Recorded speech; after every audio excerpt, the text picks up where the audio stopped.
এইবাৰ যিসকল মানে SSC 2024 ভৰ্তিবিলাক যিসকল মানে এইবাৰ সিহঁতৰ ফিজিকেল মেডিকেল কমপ্লিট হৈ গ'ল, সিহঁতৰ এতিয়া মানে কি এতিয়া মেৰিট লিষ্ট আহিব বাকী আছে।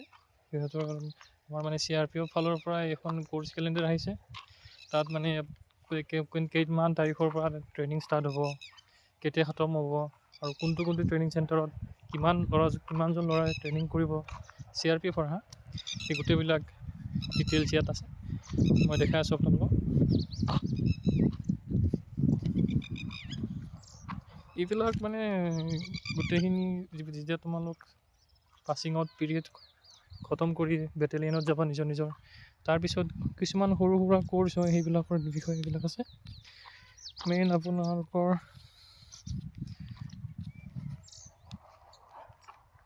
আহিছে, এইটো হ'ল CIT চিত্তুৰ। এইটো হ'ল কমাণ্ডো ট্ৰেইনিং চেণ্টাৰ হয়তো, কিন্তু এইবাৰ ইয়াত ৰিক্ৰুটকো ট্ৰেইনিং কৰাব। ইয়াত আছে 3 নম্বৰত বেচিক ট্ৰেইনিং CTGD। ইয়াত কেপাচিটি আছে 710 জন। টোটেল 44 উইকৰ ট্ৰেইনিং হ'ব। আপোনাৰ কেতিয়াৰ পৰা ষ্টাৰ্ট হ'ব? ইয়াত জুনৰ পৰা ষ্টাৰ্ট হ'ব। ইয়াত জুনৰ পৰা ষ্টাৰ্ট হ'ব, 1 মাৰ্চ 2026 থাকিব আপোনালোকৰ। তাৰপিছত নেক্সট আছে আপোনালোকৰ এইটো RTC নিমাচ। ইয়াত 3 নম্বৰত চাব আপোনালোক বেচিক ট্ৰেইনিং CTGD। ইয়াত কেপাচিটি কিমান? 1800 জন। কিমান সপ্তাহৰ? 44 সপ্তাহৰ। কেতিয়াৰ পৰা ষ্টাৰ্ট হ'ব? 21 এপ্ৰিল 2025 পৰা। তাৰপিছত এইটো আছে আপোনালোকৰ RTC আবাদী। ইয়াত basic training CTGD।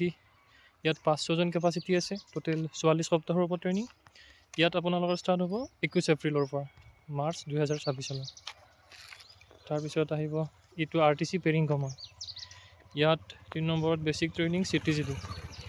Total capacity আছে 1200 জন।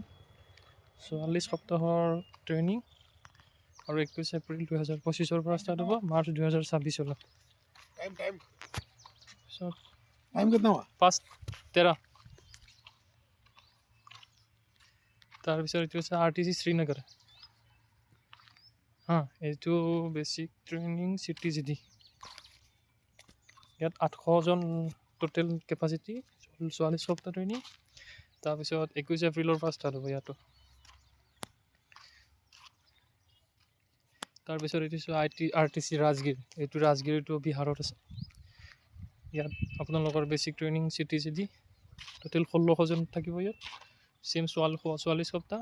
এইটো 21 এপ্ৰিলৰ পৰা ষ্টাৰ্ট হ'ব মাৰ্চৰ 26। তাৰপৰা আছে এইটো RTC আমেথি। এইটো চেম তেনেকৈ বেচিক ট্ৰেইনিং CTGD। এইটো 1200 জন কেপাচিটি, 44 সপ্তাহৰ। এইটো চেম 21 এপ্ৰিলৰ পৰা ষ্টাৰ্ট হ'ব। তাৰপৰা আছে RTC লাটুৰ। ইয়াত আপোনালোকৰ নহয়, ইয়াত ৰিক্ৰুটৰ কাৰণে নহয়।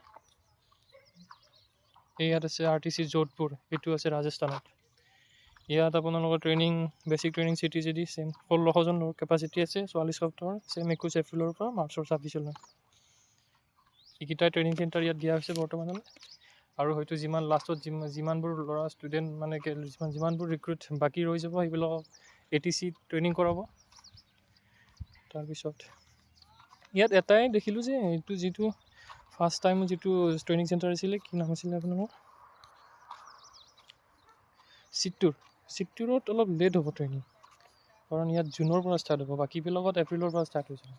সেইটো হিচাপত চাবলৈ গ'লে আপোনালোকক এপ্ৰিলত ষ্টাৰ্ট হ'লে আপোনালোক জইনিং কমচে কম এমাহ 1.5 মাহ আগতে কৰাব এই গ্ৰুপ চেণ্টাৰত। মানে জানুৱাৰী ফেব্ৰুৱাৰীৰ ভিতৰত জইনিং হৈ যাব CRPF। যাৰ CRPFত ভৰ্তি হ'ব, সিহঁতৰ জানুৱাৰীৰ পৰা ষ্টাৰ্ট হৈ যাব। মানে কি জইনিং লেটাৰ আহি যাব আপোনাৰ ডিচেম্বৰৰ লাষ্টলৈ আহি যাব। তাৰপিছত জানুৱাৰীৰ মাজত আপোনালোকৰ জইনিং হৈ যাব। ত' বেষ্ট উইচেছ মোৰ ফালৰ পৰা থাকিলে। সকলোৰে জইনিং হওক, সকলোৰে মেৰিট লিষ্টত নাম আহক, আৰু চেনেলটো ছাবস্ক্ৰাইব কৰি যাব। ধন্যবাদ।